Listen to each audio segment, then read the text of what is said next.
एक वित्त मंत्री का बेटा और एक मुख्यमंत्री का बेटा वो कह रहे हैं सनातन धर्म को समाप्त कर देना चाहिए। सनातन को कुचलने की हजरत वाले कितने ही खाक हो गए, हिंदुओं को मिटाने के खा पाले कितने ही राख हो गए। सुनो घमंडिया गठबंधन के घमंडियों, तुम और तुम्हारे मित्र रहे ना रहे, सनातन था, सनातन है और सनातन रहेगा।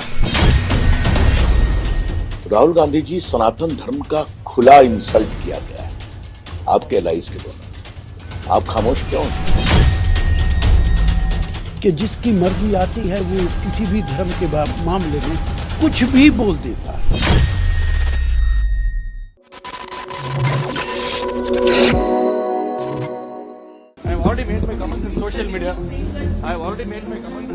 तमिलनाडु सरकार में मंत्री और मुख्यमंत्री एम.के. स्टालिन के बेटे उदयनिधि स्टालिन के सनातन धर्म को लेकर दिए गए विवादित बयान पर हंगामा मच गया है।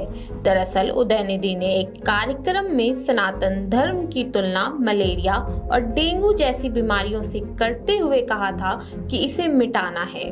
उनके इसी बयान को बीजेपी ने हिंदू धर्म का अपमान बताया है, तो इंडिया गठबंधन के नेता भी बचते बचते इस बयान को लेकर अपनी राय दे रहे हैं। इतना ही नहीं, अब उदयनिधि स्टालिन की गिरफ्तारी की भी मांग की जा रही है।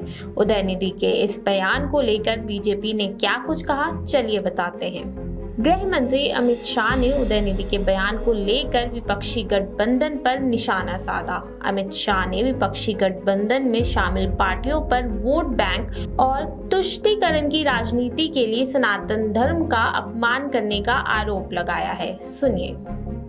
2 दिन से मैं देख रहा हूं, 2 दिन से सत्ता आपको चाहिए, मगर किस कीमत पर सत्ता चाहिए?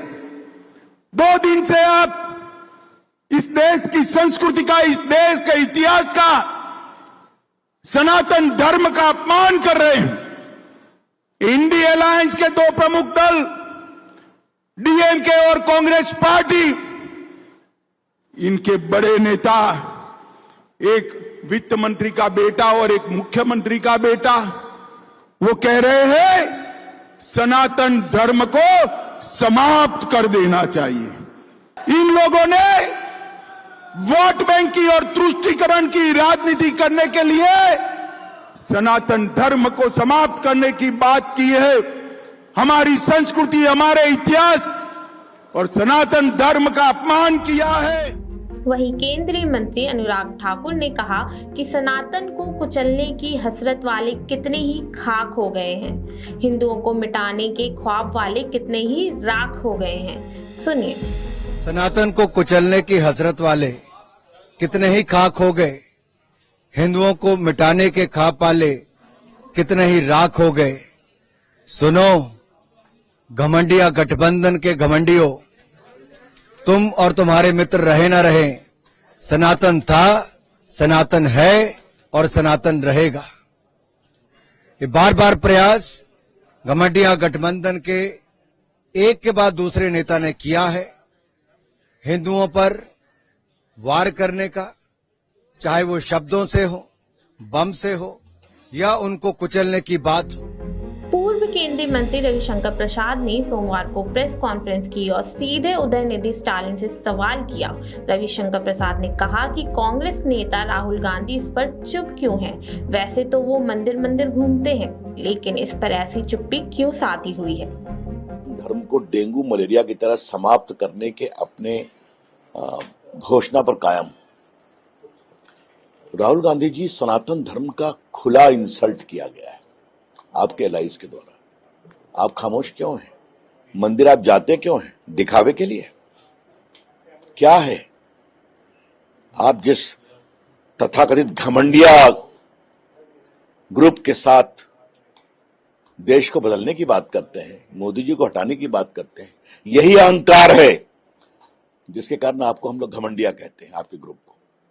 लेकिन आप इतने खामोश रहेंगे? नीतीश कुमार, तेजस्वी यादव, ममता जी जो दुर्गा पंडाल में जाने की बात करती हैं, जगन्नाथपुरी जाती हैं, ये पूरा ग्रुप वोट के लिए घोर अहिंदू बन सकता है। इसके अलावा कांग्रेस नेता राशिद आलवी ने भी बयान दिया। उन्होंने कहा, भाजपा ने धर्म का राजनीतिकरण किया है और यही कारण है कि कोई भी सामने आता है और धर्म के बारे में कुछ भी कहता है। जिसने ये कहा वह गलत है, लेकिन धर्म का राजनीतिकरण करने के लिए भाजपा के नेता ही जिम्मेदार हैं।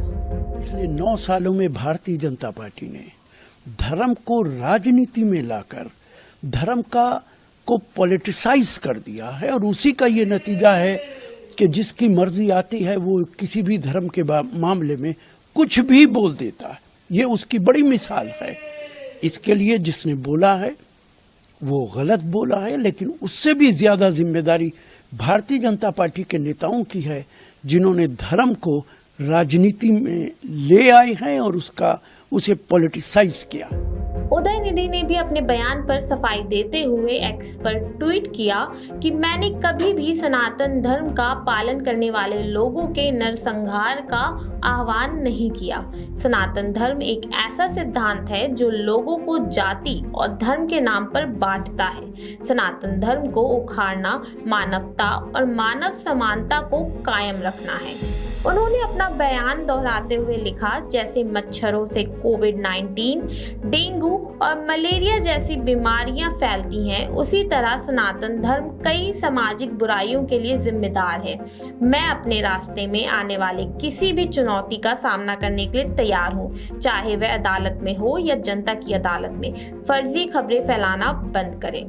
आपकी इस पूरे मामले को लेकर क्या राय है, हमें कमेंट बॉक्स में कमेंट करके जरूर बताएं और देखते रहिए इंडी टाइम्स।